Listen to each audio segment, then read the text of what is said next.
¿Qué tal? Buenas noches, bienvenidos a Espiral. El país ha tenido pocos momentos fundacionales de su Estado de Derecho. Sin duda, uno de ellos está ocurriendo en este momento cuando la reforma al derecho penal, la aparición de los juicios orales, los procesos adversariales, ya explicaremos de qué va el asunto, están cambiando la manera de hacer justicia en nuestro país. Ahora, no todos los cambios se dan fáciles y se resuelven de manera sencilla. En realidad, muchos de los cambios implican reformas culturales mayores, cambios institucionales que no se han dado, leyes que todavía no se aprueban, precisiones en la interpretación de esas leyes que todavía están por venir.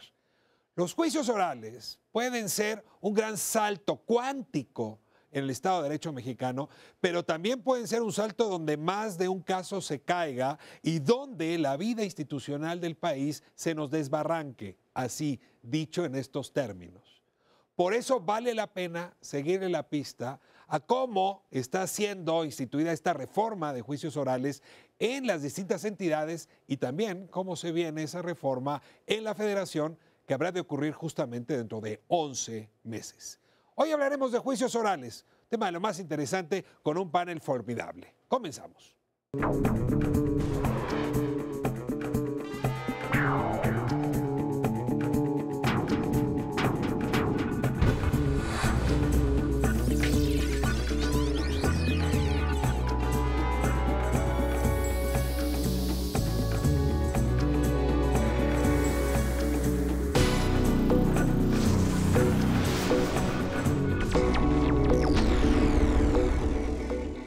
Abrimos nuestra conversación esta noche sobre juicios orales, yo diría con un panel estupendo para abordar las aristas de un tema tan complicado. Les doy la bienvenida y como es tradición aquí en Espiral les voy a pedir que se presenten. Comenzamos con el ministro José Ramón Cosío. Me da mucho gusto tenerlo de vuelta en Espiral. Muchas gracias, muy buenas noches. Soy José Ramón Cosío, soy ministro de la Suprema Corte y profesor de Derecho en el ITAM. Muchas gracias. Ha sido tu entrada a la Corte una entrada que tuvo mucho que ver con los derechos, el papel que la Corte tenía que jugar para proteger derechos y en ese sentido cómo construir juicios más próximos a la defensa de las garantías individuales y los derechos humanos de las personas. Sería interesante escucharte cómo al cabo de este transcurso tuyo en la Corte se ha venido modificando y cómo los juicios orales podrían o no ser parte de este avance del marco jurídico mexicano. Muchas gracias por estar con nosotros y le doy la bienvenida a Laida Negrete, conocida por sus travesuras en el cine y también sus travesuras en la academia y en las organizaciones sociales. Me da mucho gusto tenerte aquí. Sí, yo soy Laida Negrete y bueno, soy una apasionada de los temas de justicia penal, pero sobre todo del cambio de política pública en esta área.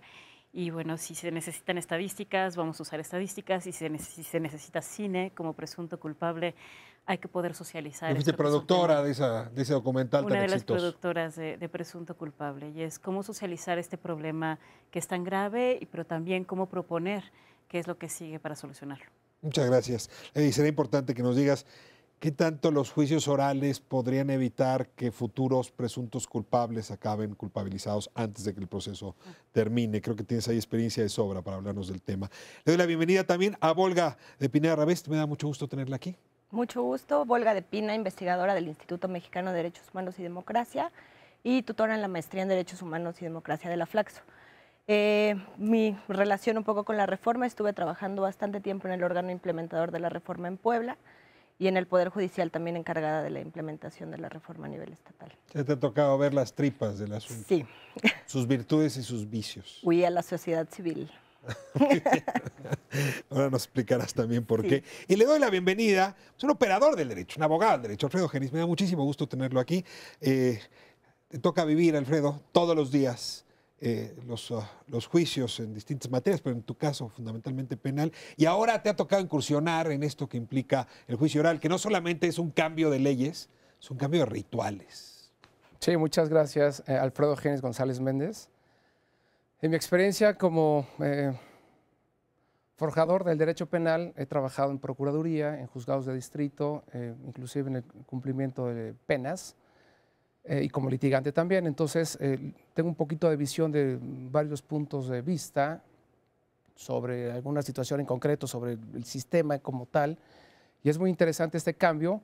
Trae muchas cosas muy interesantes que a continuación podríamos llegar a platicarnos. Es importante que también nos hables cómo ven no nada más los abogados, sino los jueces y los ministerios públicos que están viendo esto como una montaña difícil de subir. Pero a ver, arranquemos. Yo les pido en breve que me cuenten cómo llegamos hasta aquí.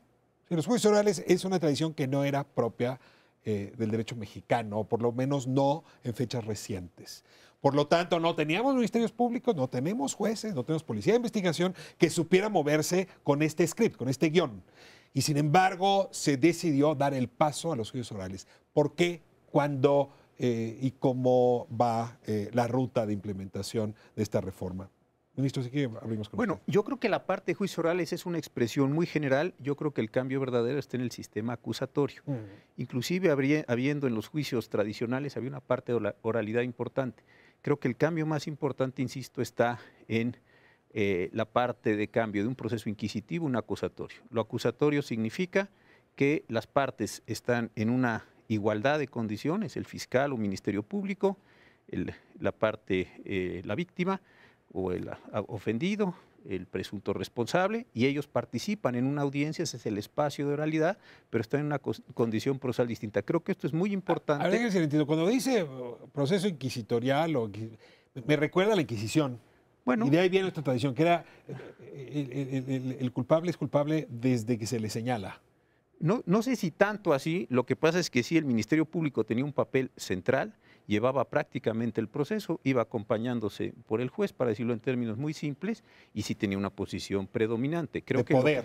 De extraordinario poder. Lo que se está logrando ahora, o lo que se pretende lograr ahora con este sistema, insisto, la oralidad es el espacio de actuación, pero lo interesante es esta equiparación, Ahora esta son igualación. adversarios, son Ahora iguales. son adversarios, exactamente. Es un proceso mucho más adversarial, para decirlo de esta forma. Ahora, puede haber un proceso adversarial que no sea oral. Desde luego. Y decidimos que para acompañar ese proceso adversarial, la oralidad era mejor método. ¿Por qué? ¿Cuáles fueron los argumentos? Pero yo creo que principalmente uno de estos es que el juez esté presente en las audiencias, escuche, vea, sienta cómo está posiblemente una persona mintiendo, engañando en lenguaje corporal. Todo ese sistema que anteriormente, en la mayoría de los casos, no se daba. Se escondían detrás del papel. El juez está escondido atrás del papel, en las cortinas, en su cubículo y no sale.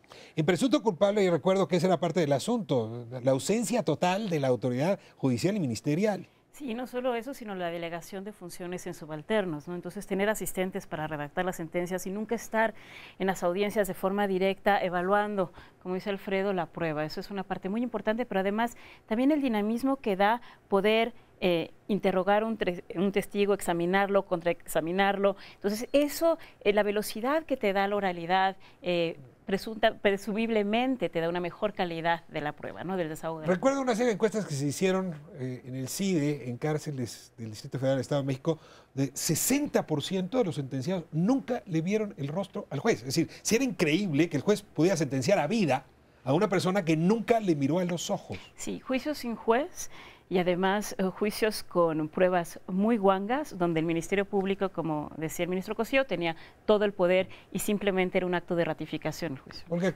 cabe también que el juicio oral se esté viendo con un mecanismo para profesionalizar, es decir, para que el Ministerio Público haga mejor su papel, para que el policía haga mejor su papel, porque están todos a la vista, es como el rey desnudo, ¿eh? Sí, un poco de evaluación ciudadana y también para combatir el papel, ¿no? Teníamos una mala costumbre de juzgar por peso, 34 tomos te acreditan casi cualquier cosa, ¿no? También combatir esa cuestión del sistema escrito que te llevaba a llenar cuestiones por llenar papel, pero no necesariamente a fortalecer prueba, ¿no? Entonces sí tiende también a fortalecer el sistema probatorio. A ver, en principio suena bien. ¿Están todos de acuerdo? No hay discusión en esto. No la hay. Pasamos convenientemente al sistema adversarial y el ambiente para hacerlo es conveniente que sea oral. Chihuahua fue uno de los primeros estados que hizo esto. Y yo sí recuerdo al secretario Gómez Montt, secretario de Gobernación, muy preocupado de ver cómo se les estaban yendo en Chihuahua todos los criminales. Porque pues, el policía empezó a presentar investigaciones que no se sostenían, el Ministerio Público tampoco, el juez... Entonces de pronto se hizo una coladera y decía, eso nos va a pasar si corremos por los jueces orales en todos los ámbitos y llegamos hacia la federación. ¡Qué horror! Pregunto, ¿de qué nos ha servido Chihuahua a estas alturas? Yo creo que una enorme experiencia. Chihuahua empezó en primer lugar y han hecho una gran cantidad de correcciones a sus códigos de procedimientos. Han tenido que generar unos servicios periciales, a mi parecer, competentes. Han entrenado y reentrenado. Es decir, lo interesante de Chihuahua es, y aunque suene esto un poco frívolo, por la naturaleza de los problemas que están presentes, han estado operando con ensayo y error. Y esto me parece que es muy importante en la experiencia de otros estados para poder ir cambiando una cultura.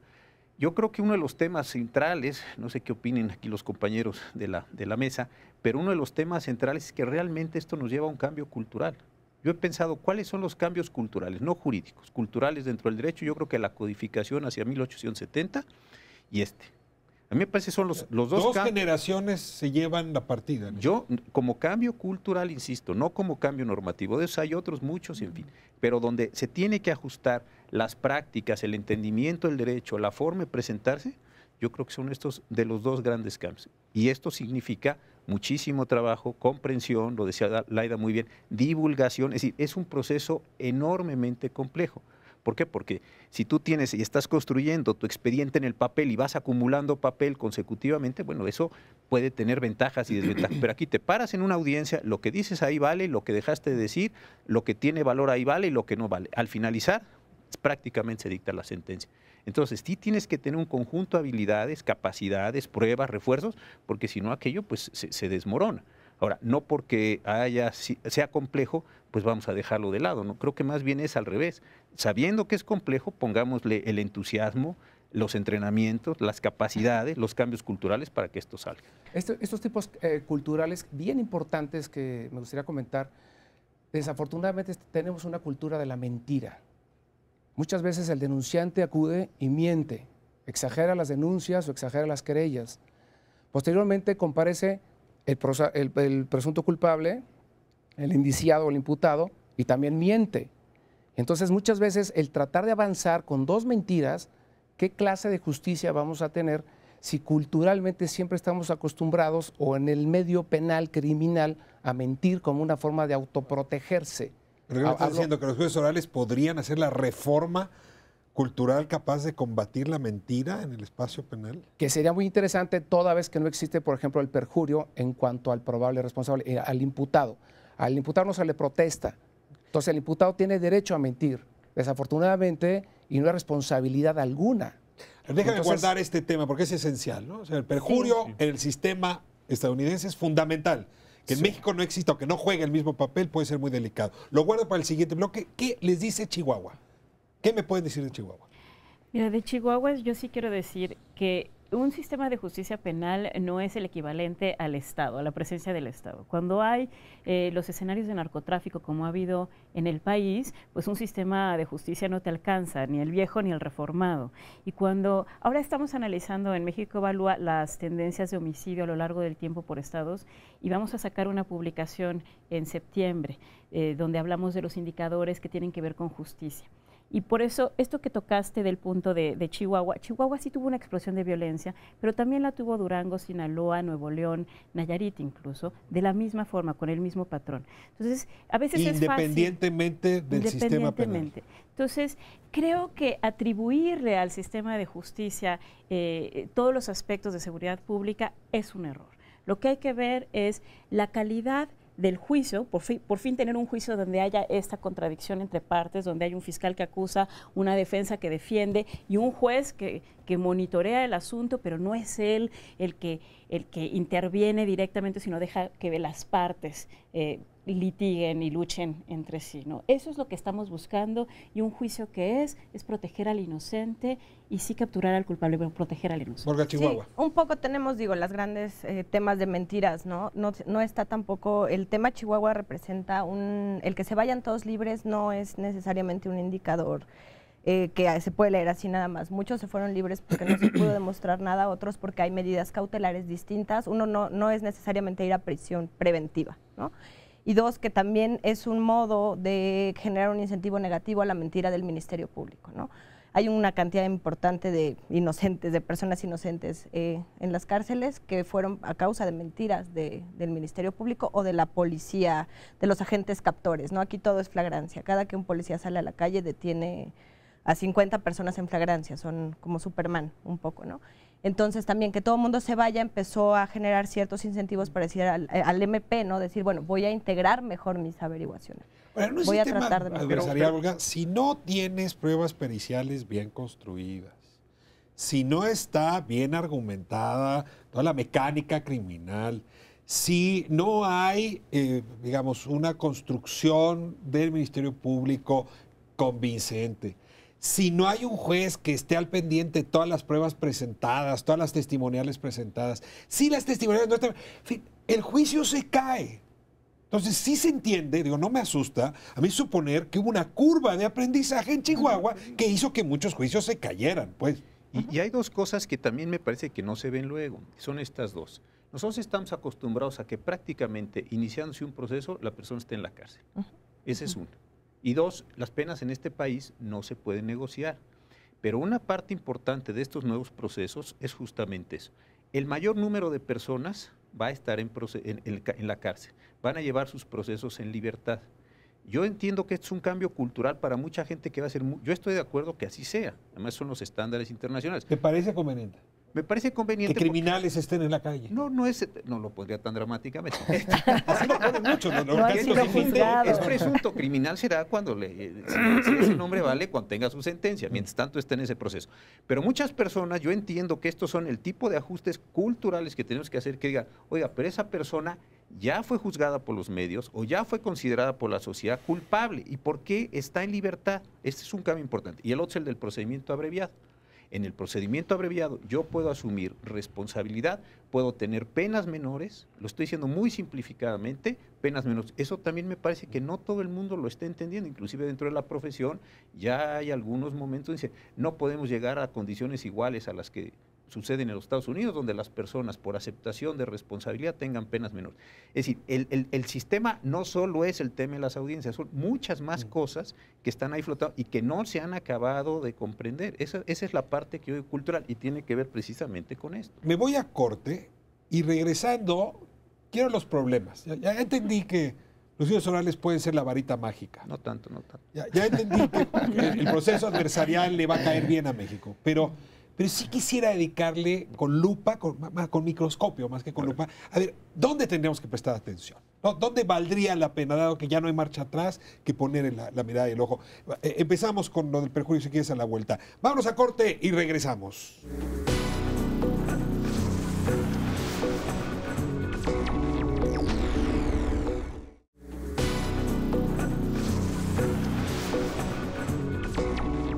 Estamos de vuelta en Espiral, hablando sobre los juicios orales echados a andar ya en varias entidades de la República con distintos ritmos. Chihuahua a fondo, Estado de México está ya jalando, el Distrito Federal todavía a la mitad, a medio gas, Puebla, Oaxaca. Y yo les decía en el segmento pasado que me interesaba que le pusiéramos microscopio a los problemas. Ya Alfredo Genis traía uno de ellos, que me parece lo más interesante. Hay una cultura de la mentira en los juicios mexicanos. Es decir, yo voy a exagerar los argumentos de mi denuncia y yo voy a exagerar, responde el otro, los argumentos de mi defensa, aunque sean mentiras. Y entonces esta cosa que vemos en las series estadounidenses, en las películas de Jura Usted, sobre la Constitución, decir la verdad nada más que la verdad, en realidad lo que tiene es un antecedente que es el perjurio, ¿no? Usted no puede decir mentiras. El presidente Clinton casi pierde la presidencia por andar diciendo mentiras. En México, decir mentiras en un juicio no tiene costo, ¿cierto? ¿Cómo puede funcionar el sistema adversarial donde uno puede mentir sin costo? Ese es uno de los problemas fundamentales, torales, yo veo, en donde el Congreso de la Unión tiene que legislar sobre una responsabilidad de quien va a presentarse ante el Ministerio Público, a rendir un testimonio, a presentarse ante el juez o ante un magistrado y decir mentiras. O sea, no es posible que trate de sorprender, digamos, a una víctima, al Ministerio Público, al juez, ¿sí me explico? O sea, y no tenga responsabilidad alguna. Eso yo creo que en nuestro sistema debe de existir. La ley hoy dice que es un delito mentir ante autoridad no judicial. Sí, pero ¿Cómo es eso? Yo le puedo mentir al juez, o sea, no le puedo mentir al policía del alcoholímetro, pero le puedo mentir al juez si eso digamos, hace bien a mi defensa. Sí, es correcto. Existe el principio de no declarar en contra de uno. Pero una cosa es no declarar en contra de uno y otra cosa es decir mentiras. Aquí el problema es de que no se le protesta al imputado.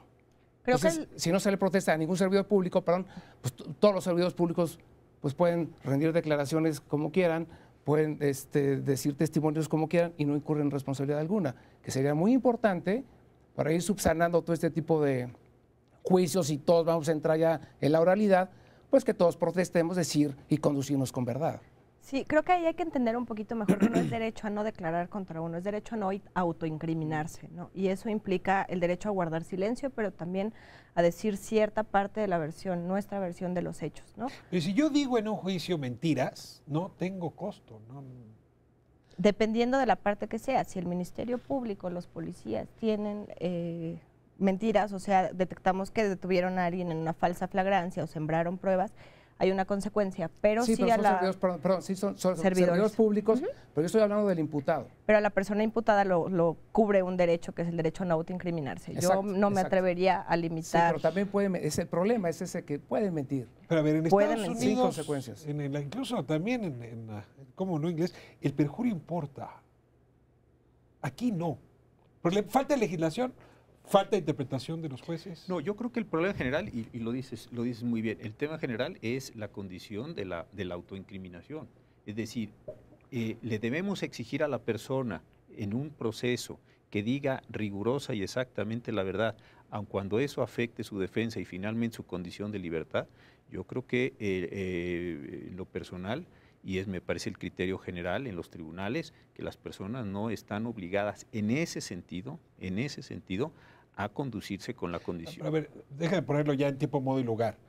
Ministro, si me pregunta el Ministerio Público, ¿dónde estaba usted? Pues mire, estaba en Los Cabos a las 9 de la noche en jueves, y ese día yo estaba en Bogotá.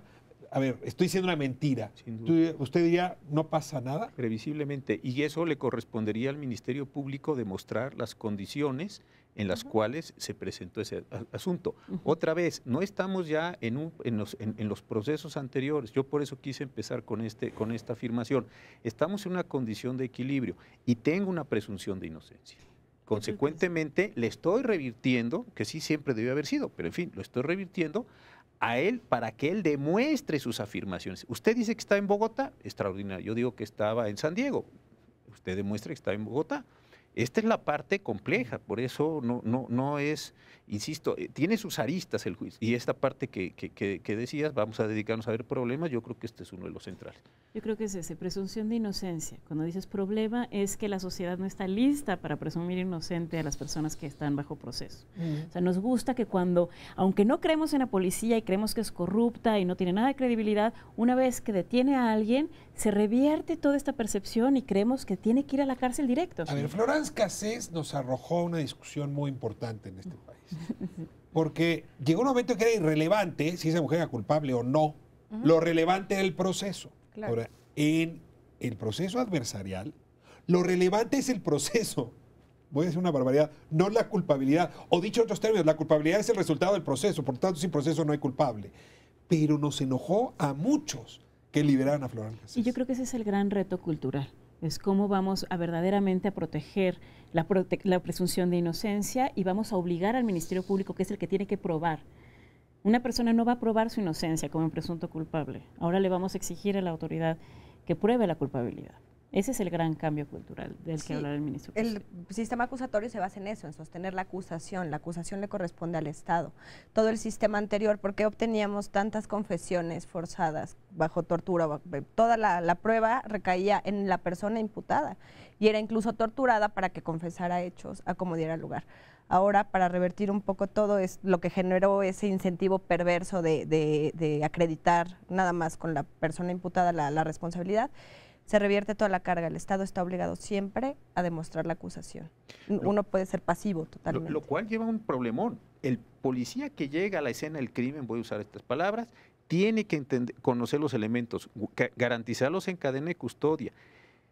llevar todo el proceso y llevar todos los elementos periciales y en una sola audiencia, yo insisto, presentarlos, desahogarlos. Es decir, el tema es alto, es extremadamente alto. Y otro de los problemas que hemos estado aquí diciendo que íbamos a dedicar esto, la parte de cuántos policías estamos entrenando, reentrenando, capacitando para que sepan hacer eso, cuántos servicios periciales hemos estado transformando para que se pueda hacer, cuántos ministerios públicos estamos reentrenando, porque son problemas de adquirir nuevas habilidades para eso. Es decir, esta es la parte que es muy compleja, porque como están diciendo ellas dos, y con toda la razón, el Ministerio Público se para y acusa. Dice, este señor el día tanto de tantas a tales horas con estas armas o con esta condición hizo esto. Muy bien, y usted tendrá que acreditar todo eso. Esas eran las balas, esas eran los casquillos, esas eran las trayectorias, esas eran las manchas de sangre, esas eran, y lo tengo que acreditar en esa audiencia. Una defensa es simplemente decir, con presunción de inocencia me siento tranquilamente a ver cómo transcurre y cuántos errores comete el Ministerio Público. A ver, un fenómeno que me ha tocado ver. Aunando a este problema de los policías que me ha tocado ver, por ejemplo, en el Estado de México, los policías tienen que ir a unas tiendas de autoservicio a comprar vasos de Poroflex para ponerlos donde están los casquillos, porque ni siquiera están preparados para la escena de crimen, para la cadena de ¿Tienen que ir a custodia. Oxxo a comprar un vasito de plástico? Sí. Pero eso es culpa del Estado, no de la persona imputada. No le puedes cargar eso estamos hablando de los Pero es un de los problema muy vicios, serio del de los- proceso. exacto. O sea, si el Estamos hablando de policía los no vicios, está muy preparado. Es que no tampoco tienen presupuesto para hacer todo eso. O sea, hay que ponernos en el papel del policía también, que lo mandan así, le dicen, tú encárgate de asegurar todo, pero no les dan los medios. Recientemente Entonces la me escena del tocó... crimen cambia y obviamente eso va a traer como consecuencia muchísima impunidad. Eso es lo preocupante. Recientemente me tocó acudir al Ministerio Público aquí en la Ciudad de México, en la calle Victoria. Y bueno, el maltrato del Ministerio Público y de su asistente fue mucho. Y cuando le reclamé, le digo, oiga, con el nivel de impunidad que hay en esta ciudad, ¿no podría usted tratarme un poco mejor? Y la respuesta fue, señor, con 800 expedientes en mi escritorio a atender este mes, no puedo. O sea, estoy hablando de la Ciudad de México. 800 expedientes por Ministerio Público. Bueno, es justamente el gran reto de la reforma, que no se ha visto, que no es el juicio oral. O sea, fue un nombre que era fácil de entender, que además no es el nombre técnico, que es sistema acusatorio, pero era muy fácil de entender y todo el mundo se quedó como con esa imagen, el juicio. Lo que realmente va a transformar la justicia penal en México es cuando cambiamos policías y ministerios públicos. Es correcto. La investigación. Es correcto. La investigación. Esta Es parte que nos está escapando. Hay algunos que dicen en el movimiento, es la otra reforma. Pero policías, estás entendiendo todo el aparato de investigación, criminólogos, criminalistas, peritos. Pero también la preventiva. La preventiva. Hasta la llamada de emergencia. Ese es muy claro. Hasta bomberos cuando es el primer interviniente, cuando llega a un lugar y es el primer interviniente, tiene que cuidar los hallazgos. Ambulancias también, que son importantísimas. Sector salud. Un día decía el doctor Mondragón, cuando estaba comisionado, que había alrededor, entre todas las policías del país, 400,000 elementos, entre todas, federales, locales, municipales. Vamos a dar el dato por bueno. La pregunta es, ¿cuántos de esas 400,000, cuántos de esas personas tienen alguna capacitación, una habilidad técnica para hacer cosas de este tipo que estamos hablando? Y segundo, comparecer a una audiencia y enfrente a un abogado en la audiencia, decir, yo puedo sostenerse ante un interrogatorio, ante cosas. No es un asunto menor de poderlo hacer. Entonces, esa es una parte central. Yo creo que cuando se habla de juicio oral, se lo dice muy bien Laida, las personas están pensando así como películas de Perry Mason, en fin, lo que cada quien ve en la televisión, ¿no? Se va a parar un cuate y va a haber primero no va a haber jurado, que eso hay que decirlo, porque a lo mejor muchas gentes creen que va a haber ahí jurado. En México no hay jurado. No va a haber jurado. Entonces, ese es un primer asunto. Y lo segundo, pues se pueden tirar ahí unos cuentos muy buenos, etcétera, pero hay una parte técnica muy dura que tiene que llegar construida a la audiencia para desahogarse ahí. Por cierto, no puede ser leída. O sea, me ha tocado ver a los peritos que no pueden agarrar sus documentos. Le pregunta al juez y tienen que decírselos de memoria. Y no están acostumbrados. Ellos están acostumbrados a agarrar el papelito. Es decir, sí hay hasta clases de histrionismo. No sé si me exagero. Que ese es otro gran problema. Hay muchos mitos, ¿no? No se les permite leer. Yo sé que las audiencias leídas son muy cansadas, pero a veces se debería permitir leer. Se están midiendo esas cosas, ¿no? Sí, pero no permiten, En vez de- no permiten, en perdona, Estado de México. excepto a la defensa. La defensa sí puede leer. En Estado Los de México, testigos en y los Puebla testigos- se permite todavía. Sí, pero no, ¿eh? El tema es que se miden ese tipo de cosas, cuánto duran las audiencias, cuánto nos cuesta, cuánto cuesta el DVD y no realmente cómo se están resolviendo los asuntos. A mí ese es uno de los puntos que me preocupa, el tipo de indicadores que están poniendo tanto autoridades como sociedad para decir el sistema está funcionando. A mí no me importa si una audiencia de medidas cautelares dura 3 horas, mientras haya suficiente debate sobre si la persona va a esperar su proceso en la cárcel o en libertad. No me importa que se tomen 3 horas, pero hay una serie de incentivos ahí, tanto de algunas organizaciones, diciendo es que una buena audiencia dura 15 minutos con 12 segundos. Esos son unos incentivos peligrosísimos. Me gustó mucho lo que dijo el ministro Cosío en el bloque anterior. Chihuahua se permitió el ensayo-error. Sería muy preocupante que esto fuera ya como rígido. ¿Cómo anda el ensayo-error y la flexibilidad de la autoridad? Por ejemplo, ensayo-error. Ahorita, una persona es detenida por robo. Los abogados dicen que es una persona inimputable. En el auto de vinculación piden el término para probarlo. No sabemos hoy por hoy a dónde mandar a esta persona que se presume inimputable. Hoy por hoy no hay, no se sabe.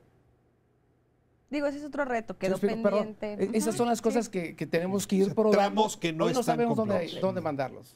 Y una pregunta, ahí los tribunales y la Suprema Corte van a tener que subsanar, ¿no? No veo que todo se pueda resolver con legislación nueva, que ya la exigían ustedes, supongo en respeto al ministro Cosío, pero yo supongo que va a haber interpretación de la Corte, interpretación de los tribunales en los estados y de los tribunales unitarios y de circuito para poder resolver. Sí, y un tema central, esto es un poco más técnico, pero es este.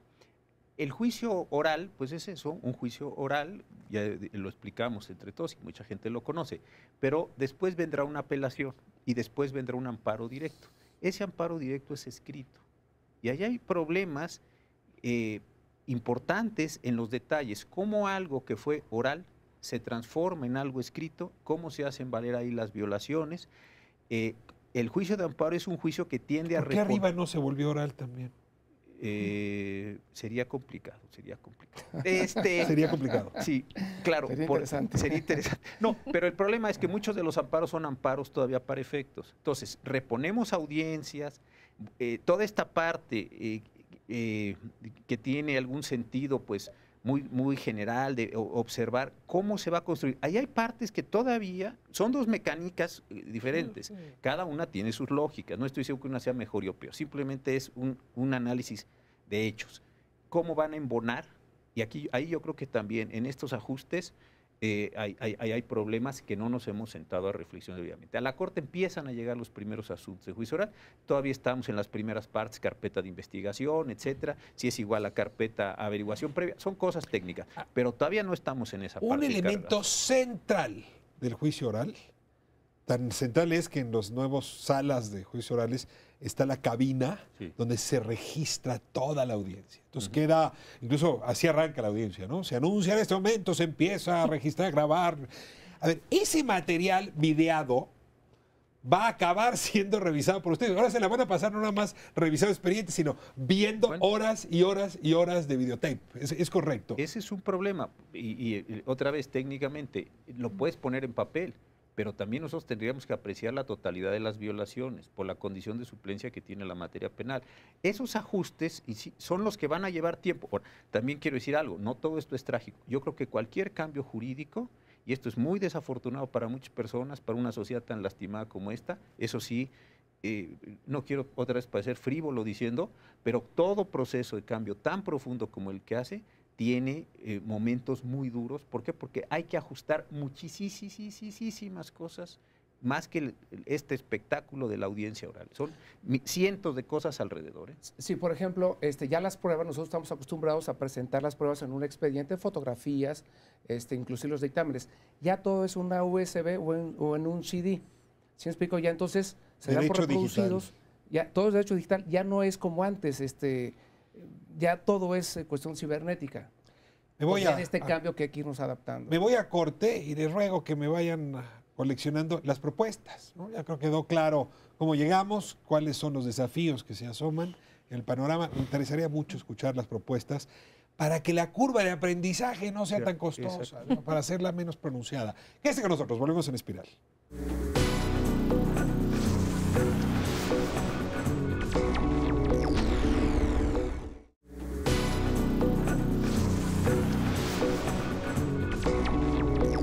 De vuelta en Espiral, este tercer bloque, último, para hablar conclusiones, propuestas en materia de juicios orales. Yo decía, a ver, el desafío.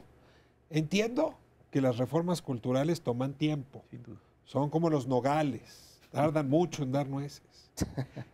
Entiendo en que hay una reforma cultural. Entonces, desde la expectativa que se puede tener, como los ajustes que el ensayo-error va a meritar, hay que ir llevando las cosas por buen tramo. Todo eso lo entiendo bien, pero hay curvas de aprendizaje muy pronunciadas, ¿no? Y hay cosas de aprendizaje mucho más amables, sobre todo si uno va asumiendo experiencias que ya se han dado en otros lados. Regreso al planteamiento inicial. Si observamos lo que pasó en Chihuahua, a lo mejor muy rápido nos lo podemos traer al DF o al ámbito federal. Es decir, ahora, si no queremos saber lo que pasó en Chihuahua, vamos a pagar los mismos costos. Desde esta perspectiva, pregunto, ¿qué propuestas traerían? La experiencia desde sus ámbitos de ejercicio profesional, ¿qué propuestas pondrían en la mesa? Mira, desde la sociedad civil, la propuesta ahora de México Evalúa, que es donde estoy, es poder hacer un sistema de indicadores que tenga como centro la experiencia del ciudadano. Es decir, no vamos a hacerle nada más caso a cuánto se gastó, cuánto duró el proceso. ¿Cambió sustancialmente para la víctima su contacto con la autoridad o no? ¿Se fue mejor tratado en la agencia del Ministerio Público o no? Y el presunto o el imputado fue tratado con dignidad, sintió que estaba bien defendido, tuvo un juez presente, tuvo los elementos mínimos de un juicio justo. Eso es lo que tendríamos que estar midiendo. Y creo que ese es un monitoreo que viene de la sociedad civil. La autoridad nos puede decir que lo hizo fantástico, pero quizá nosotros no veamos. Sociedad civil y academia. Y academia. Ok, hablando de procesal, que el monopolio de juicio abreviado no lo manipule o no lo maneje en su totalidad. Necesito que nos digas qué es el juicio abreviado, porque no que sé. El imputado reconozca su falta y automáticamente va a obtener los beneficios que seguramente va a ser la libertad. O sea, esta cosa de si usted reconoce que cometió ese robo, le va a bajar a mitad la pena. A ver, confiese. Sí, exactamente. Él confiesa la comisión del delito y entonces le dan todos los beneficios y va para afuera. Otra cosa que es bien importante, cuando los litigantes piden el acceso a la carpeta de investigación, el Ministerio Público les da lo que quiere, nunca da la totalidad. Eso es algo bien importante para la defensa, porque al momento del juicio, pues yo di todo y la defensa no quiso o no lo obtuvo porque no quiso, porque, ¿sí me explico? O sea, también hay mucha... Se sigue la simetría entre unos y otros. Sí, todavía sigue como que la lucha de poder, la lucha del control de la investigación y el dique que le ponen a las defensas. Eso es un tema bien importante que hay que reformar. Un poco en ese sentido, independicemos los servicios periciales. La defensa tiene que tener acceso a los servicios periciales. Los peritos también sirven para demostrar la inocencia, ¿no? O sea, para aportar pruebas, para esclarecer. El indiciado también es cliente de los servicios periciales. Sí, y siempre los tiene el Ministerio Público. Están a su disposición. Los procuradores son jefes también de los servicios periciales. ¿En algún estado ya están independientes? Van avanzados en Jalisco. Nuevo León tiene un avance bastante importante. ¿De quién dependen? Son organismos descentralizados. Tienen un patrimonio y una autonomía. Independientes relativa. del Poder Judicial Sí. y del Poder Ejecutivo. Y entonces todas las partes tienen igual acceso y eso ha mejorado bastante los estándares de defensa, pero también de la acusación. Ministro, propuesta. Mira, un poco en este mismo sentido. Hace unas semanas, no sé si vieron, en el New York Times salió que el FBI tenía un problema central con las identificaciones de cabello. Cometieron 98% de errores y mandaron a 30 y tantas personas a pena de muerte, 14 de las cuales se ejecutaba. Entonces, si no tienes una diferenciación entre los servicios periciales y las policías, yo creo que esto es fatal. La otra... Es decir, en Estados Unidos los peritos Sí, pertenecen al FBI. Sí, y concordaban con la petición más o menos de la acusación. Entonces, se hacía la acusación por la Fiscalía, el FBI hacía las investigaciones y más o menos en el sentido de la acusación concordaban en el 90 y tantos por ciento. Es una cosa gravísima. Y esto pues ha generado un escándalo en todos lados. Entonces, esta me parece que es un asunto central.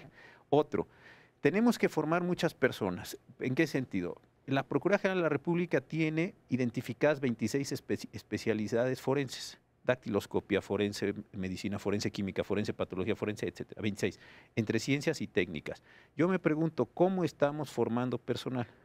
Yo hago una cuenta muy simple. Supongamos en un país de 110 millones de habitantes, redondeando, que tuviéramos necesidad de un médico forense por cada millón de habitantes. Necesitamos 110 médicos forenses, 110 patólogos forenses, etcétera. ¿Cómo los estamos formando? Los necesitamos tener listos para el 18 de junio del año entrante. Así, odontólogos, fotógrafos, etcétera. Esa es una gran cantidad de cosas. ¿Qué estamos haciendo? O sea, 110 por cada especialidad. Sí, tirando un número así muy vago, muy vago, una cuenta así muy simple. Entonces, ¿cuántos odontólogos forenses tenemos?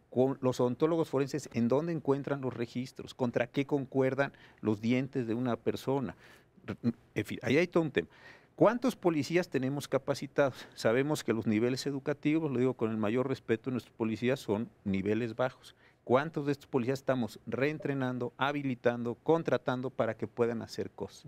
Otra cosa que me preocupa muchísimo, en México no tenemos un buen sistema de testigos protegidos. En muchos casos tenemos testigos anónimos, no son testigos protegidos. Son personas que dicen con un apodo que le dicen el X o el Y, todos ya saben qué nombres porque todos los días salen, y estas personas todo lo ven, todo lo saben. Tiene una lente panóptica. Un panóptico, así son especies. Entonces, tenemos un programa de testigos protegidos, las personas van a ir a declarar a las audiencias, ¿cómo vamos a cuidar a las personas para que en delitos graves se paren en una audiencia frente a personas que están señaladas como presuntos responsables? Ahí hay todo un conjunto de actividades que tendríamos que hacer, son concretas, no tiene nada que ver con la ley, no tiene nada que ver con lo que hacemos en la Suprema Corte y en los demás tribunales del país, son cosas reales, prácticas, de capacitación humana, de transformación de cosas, lo voy a decir así, y es así, veo que no andamos muy Me activos. falta el aire nada más de escucharlos. A ver, yo tengo un tema que me brincó a raíz de los desaparecidos de Ayotzinapa. Resulta que la Procuraduría General de la República partió en varias causas penales, es obvio, los hechos ocurridos, ¿no? Las fosas por un lado, la detención arbitraria por la parte de la policía, la entrega al grupo criminal, pero luego estas causas las dispersó, pues fueran cuentas bancarias, las dispersó. Parte se van a Nayarit, otra parte se va a Monterrey. Cosa que es escandaloso, porque si no se concentran, ¿cómo se puede analizar todo el expediente? La víctima, el familiar de la víctima acudir, el supuesto victimario, el presunto culpable acudir y defenderse, si está disperso. Pero me entero ahora que es muy común en México, que cuando se quiere que no se resuelva un asunto, se dispersa de esta manera. Juicios orales en simultáneo, vamos a tener pantallas de todos lados. Sí les pido que me ayuden a entender este fenómeno y si tiene alguna manera de resolverse, porque claramente está diseñado para que no haya justicia. Mira, y añadiendo al problema de Ayotzinapa, yo creo que la cosa más grave fue ver al Procurador General de la República haciendo un juicio sumario en medios. Es ahí donde queda clarísimo que no tenemos el concepto de presunción de inocencia, pero tampoco le queremos apostar un juicio. Se presentó en cadena nacional a decir, estos son los culpables, estas son mis pruebas, no había juez, no había defensa, no había nada, y ahí los condenó. Y lo peor de todo es que un poco la sociedad y los medios de comunicación simplemente hicieron eco y hicieron algunas críticas sobre la consistencia de la historia, pero no sobre el proceso y la violación del proceso. Entonces eso creo que también es aunado y nos dice la distancia que hay para llegar a una reforma. Y dos, ese poder que tiene Procuraduría de hacer un poco lo que quiere con las pruebas, hay que tener cuidado, todavía hay intentos, ¿no?, de llevar ese tipo de reglas al Código Nacional. Procurador inquisitorial todavía. Todavía quieren darle algunas facultades por ahí a Procuraduría en el tema de investigación, de que la investigación siga siendo medio secreta, ¿no? Todavía hay una iniciativa que ya había pasado por el Senado y que no dudo que se esté discutiendo pronto, de darle más fuerza. Digamos, solicitar un amparo para la acumulación de todas las averiguaciones, todas veces se trata de las mismas personas. O sea, la Constitución protege esa acumulación. ¿Perdón? La Constitución protege esa acumulación, o debería claro, esa acumulación. Claro. Yo quiero agregar una propuesta que tiene que ver no con enfocarnos en el juicio, no con enfocarnos en el proceso judicial, sino con ir a las primeras etapas, al primer contacto entre el ciudadano y el sistema de justicia penal. Ya dejémonos de enfocar en la parte del proceso y los problemas del proceso y cómo le vamos a hacer con policías, cómo le vamos a hacer con peritos. Tiene que ver cómo vamos a administrar la denuncia, hacer más fácil la denuncia, más rápida la respuesta de la autoridad a los llamados de emergencia o a la escena del crimen y cómo vamos a administrarlo. Es una reforma de gestión enorme que todavía no se alcanza a entender. Voy al tema fundamental, dinero. A ver, más peritos, médicos forenses, Más policías. equipo para no tener que comprar vasitos de plástico en el Oxxo, ministerios públicos mejor formados, policías que hayan terminado defensores de licenciatura, oficio. defensores de oficio que lo estamos dejando fuera, ¿no? Con suficiente vigor argumental, intelectual para poder jugar un papel importante. Eso implica una inversión muy grande. En México, cuando quisimos mejorar las condiciones de la Corte, se invirtió fuerte en la Corte. Yo no estoy viendo el correlato en esa inversión. Pregunto, ¿hay conciencia en el Congreso? ¿Hay conciencia en los congresos locales, en los gobernadores, de lo que tiene que invertir para que el Ministerio Público no se queje de que tiene 800 expedientes y por eso no puede atender? No. Yo creo que son niveles. Nosotros, cuando se hizo la última consideración por el Consejo de la Judicatura, se pensó que los juzgados de juicios orales, un juzgado de distrito en México tiene aproximadamente 30 personas hoy en día. Para un juicio oral no necesitas un juzgado de ese tamaño. Entonces ahí tienes ahorros.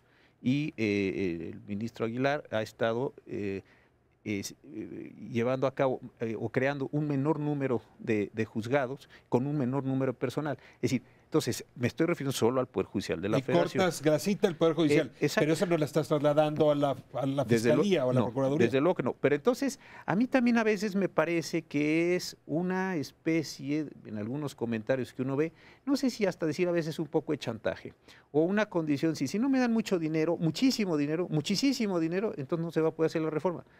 Yo no estoy tan seguro de que sea tanto el Eso, dinero. pero habría que prestarle atención, habría que tener eso sin duda, órganos sin duda, midiendo indicadores, construyendo argumentos presupuestales, y no los veo. Y destruyendo mitos. El propio órgano implementador nacional durante el sexenio anterior traía un modelo de infraestructura que implicaba construir salas de audiencias de 120 metros cuadrados y poner pisos de mármol y maderas de no sé qué tipo para que no reflejara.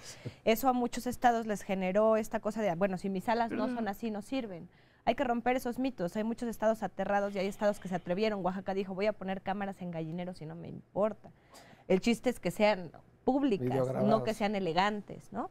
Pero hay muchos estados todavía detenidos. Sonora es uno de ellos que no ha hecho absolutamente nada. Ha recibido 68 millones de pesos de 2010 a 2014, que nadie sabe dónde están.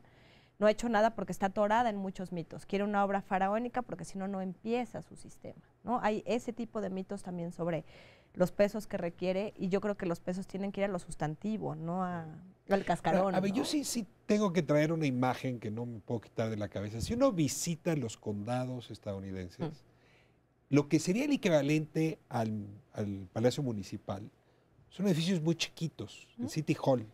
Pero en cambio, se da uno unas vueltas por los juzgados, y es imponente. O sea, ahí se aplica justicia. En México es al revés, ¿no? Es decir, los juzgados son gallineros y los presidentes municipales son faraónicas. Sí. A ver, a lo mejor también lo que pasa es que hay una necesidad de equilibrar también poderes. Perdón si exagero con la metáfora. Yo creo que la policía sí requiere de un presupuesto mucho más grande. Exactamente. También de una visión acerca de qué policía.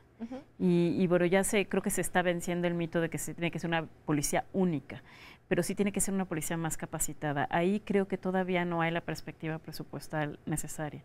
Pero cuando va uno escalando hacia arriba, creo que es una cuestión de reorganización, es como lo que decía el ministro, y es ministerios públicos que no se han animado a recibir las denuncias por internet, por ejemplo, siempre piden la ratificación y entonces más bien es una cita, y entonces vuelven a hacer toda su política, toda su investigación de papel, cuando en realidad esa administración de los casos, es decir, esto no se puede investigar, pero va a ser estadística y va a ser política preventiva. Esto sí, y esto que es muy grave y es muy violento, entonces sí le vamos a poner prioridad y le vamos a poner toda la... Hemos estado hablando de todos los actores, pero me falta uno fundamental.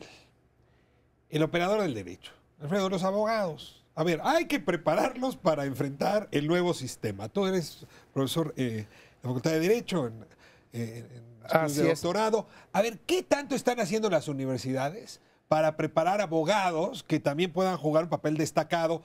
No solamente que no mientan, pues, es decir, profesional, de altura en esta discusión. Lo primero es la preparación que debes de tener tú por la teoría del caso. ¿Cuál es el caso que vas a llevar? Primero, si vas a tener sustento para poder defender o no hay sustento. Porque si es algo indefendible, bueno, pues está en un dilema de decirle, oye, ¿sabes qué? Pues mejor nos vamos al abreviado y tan. ¿Sí me explico? Pero si existen, por ejemplo, deficiencias que seguramente las va a haber en la etapa de investigación, en la cadena de custodia, que ese es un tema importantísimo, pues aunque sea el homicida y que hayan 2 testigos, si no estuvo bien la cadena de custodia o si no hay una prueba, un método científico que se haya llevado a cabo para determinar su responsabilidad, sale absuelto. ¿Sí me explico? Entonces, lo primero es estudiar, no como antes la teoría pentatómica de los delitos, sino ahora ya es la teoría del caso. ¿Sí me explico? Como, y formarlos a partir de esas teorías indispensables ahora. Sí, del actus reus o mens rea, ¿no? Diciendo, el actus reus, ¿lo realizaste, hiciste el acto? Como primer pregunta, ¿no? Sí, sí lo realicé. O no le realicé el acto. Y segundo, ¿lo hiciste queriendo o fue algo imprudencial, ¿no? Entonces, de ahí se va a desprender, digamos, pues sí lo hice, pero fue sin querer, se disparó el arma, etcétera. Me quedo bonito y sí me gustaría dedicar esto. ¿Ven a las universidades preocupadas por el tema? No. No es su asunto. No todavía. No. O sea, el otro día estoy en la Universidad de Jalapa, y sí, que es una universidad privada. O sea, somos la única que le está dedicando recursos a hacer esto. Son muy pocos. Si no son, en Nuevo León hay otros, en Chihuahua sí, los estados, pero como problema general, yo creo que no. Entonces tienes un asunto, otra vez, en junio del año que entra en vigor. Los chicos que hoy están estudiando en buena parte del país van a salir sin las habilidades necesarias. Después vendrán diplomados, etcétera. Eso es una parte. Y hay otra parte muy importante de los que ya egresaron. Tampoco ve uno una gran cantidad de seminarios, diplomados, etcétera, donde quienes ya tenemos un título y tenemos que adquirir nuevas habilidades, porque es un problema de habilidades, no de conocimientos. Conocimientos ya sabe uno derecho penal, son otras habilidades, otras formas. Eso tampoco ve una actualización generalizada de la profesión de los que ya estamos titulados. Bueno, en la UNAM sí se están dando cursos de actualización tanto a maestros como a algunos alumnos. De la Universidad de San Diego están preparándose y abierto el sistema abierto universitario. Tengo que cerrar.